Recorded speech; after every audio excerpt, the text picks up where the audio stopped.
sense of intensity. Ya, gimana caranya nih Mas supaya kita menemukan rasa yang namanya sense of uh, intensity. Baik. Jadi gini, teman-teman sekalian.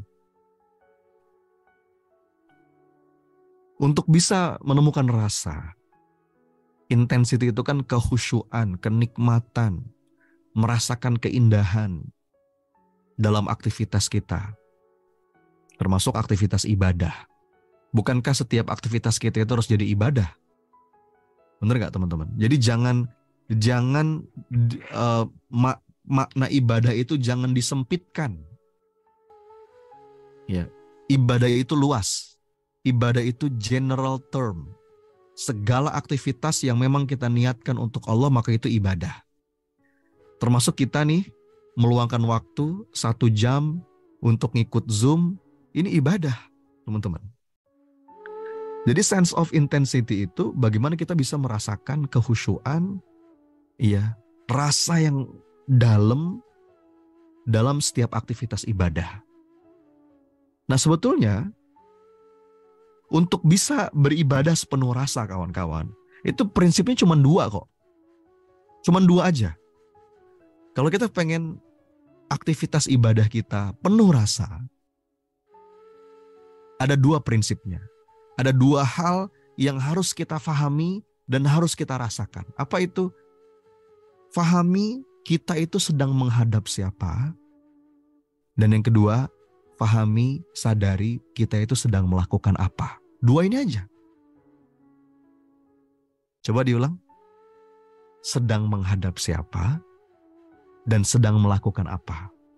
Kalau kita bisa menghayati, merenungi, menyadari 2 hal ini kawan-kawan, kita akan ketemu tuh yang namanya sense of intensity. Kita akan ketemu yang namanya jalan menuju spiritual enlightenment. Gitu ya, teman-teman. Coba kita bahas satu-satu. Yang pertama, sadar kita tuh sedang menghadap siapa. Ini dalam konteks apapun ya. Baik itu ibadah mahdhah, ibadah ritual, maupun ibadah ghairu mahdhah. Yang pertama sadari, kita tuh sedang menghadap siapa ketika beribadah. Kita sedang menghadap zat yang maha mencintai kita dan selalu menanti kita kembali, teman-teman. Masya Allah. Masih ingat kemarin, pekan lalu, bahasan kita tentang spiritual awareness? La ahadun arhamu bika min rabbika. Tidak ada satupun yang lebih mencintai kita melebihi Allah. Jadi Allah itu adalah zat yang sangat mencintai hambanya dan selalu menanti hambanya kembali. Bahkan dalam sebuah hadis, ya hadis qudsi, ini riwayat Imam Al-Bukhari dan Imam Muslim. Inna rahmati taghlibu ghadab. Sesungguhnya kata Allah, rahmatku itu mengalahkan murkaku.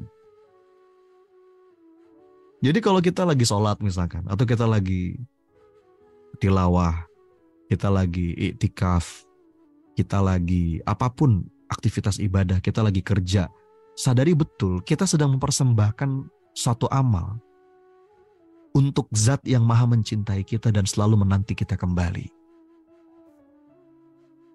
Ada panggilan mesra dari Allah di Quran surat Az-Zumar. Ayo balik.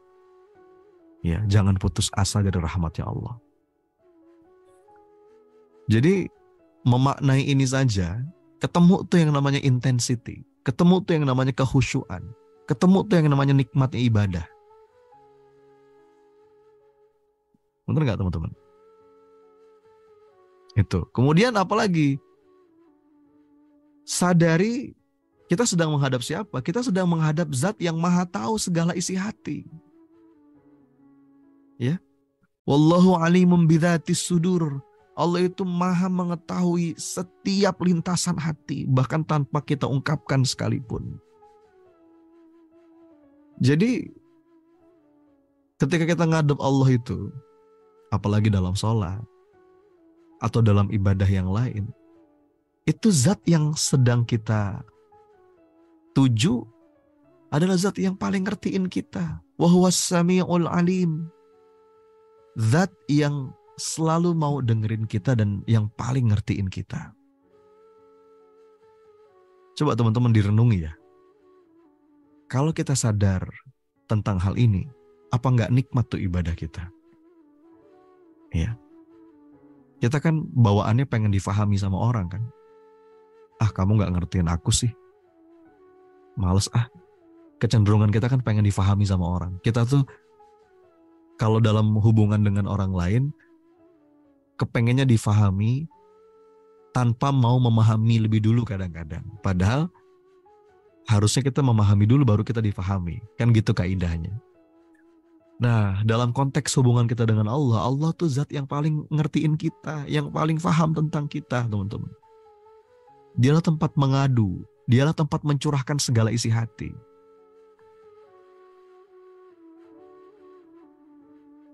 Indah banget ya, kalau kita bisa menghadirkan kesadaran ini. Apalagi, sadari juga, kita sedang menghadap siapa? Kita sedang menghadap zat yang maha kuasa melepaskan segala susah, segala masalah, dan satu-satunya zat yang bisa ngasih kita solusi. Wallahu ala kulli syai'in qadir. Allah itu maha kuasa atas segala sesuatu. Teman-teman. Jadi, sebagaimana nasihat Rasulullah kepada Abdullah bin Abbas, kalau kamu mau minta tolong, maka minta tolonglah kepada Allah. Ihfazillaha yahfazka. Jagalah Allah, maka Allah akan menjagamu. Ya. Dan kita mengucapkan minimal 17 kali sehari dalam sholat wajib kita, iyyaka na'budu wa iyyaka nasta'in. Ya Allah, hanya kepadamu kami menghamba dan hanya kepadamu kami meminta pertolongan. Hanya Engkau yang paling mengerti ya Rabb. Dan hanya Engkau yang bisa melepaskan segala susah. Hanya Engkau yang bisa menolong hamba ya Rabb. Menghadirkan kesadaran itu aja teman-teman. Ibadah itu akan jauh lebih nikmat. Bener gak sih? Ketemu tuh yang namanya sense of intensity. Dan itu adalah pintu awal untuk menemukan enlightenment. Pencerahan. Gitu ya. Itu. Apalagi berikutnya. Kita itu sedang menghadap zat yang menciptakan semuanya untuk manusia. Zat yang maha baik. Zat yang maha rahman. Zat yang maha rahim. Ya. Yang udah ngasih banyak anugerah dan karunia untuk kita. Coba direnungi kawan-kawan. Kalau yang kita bangun kesadaran seperti ini, ketemu yang namanya sepenuh rasa dalam ibadah.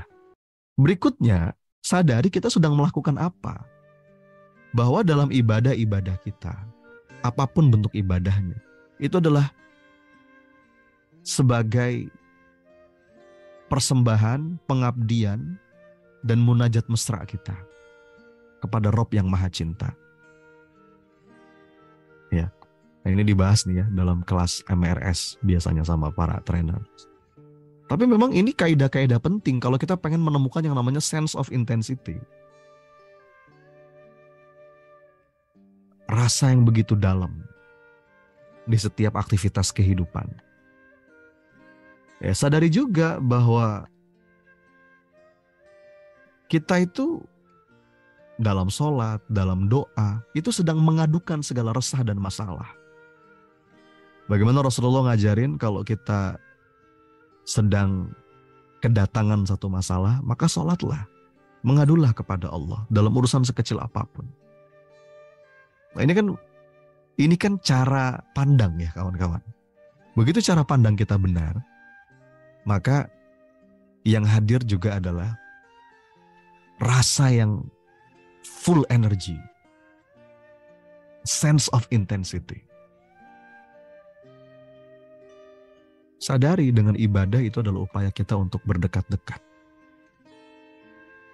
Berdekat-dekat untuk bersyukur, berdekat-dekat untuk bermunajat, berdekat-dekat untuk meminta. Jadi dua itu aja kuncinya. Kalau kita pengen membuka pintu sense of intensity. Dan itu pintu gerbang awal dalam perjalanan kita menuju spiritual enlightenment. Kita sedang menghadap siapa dan kita sedang melakukan apa.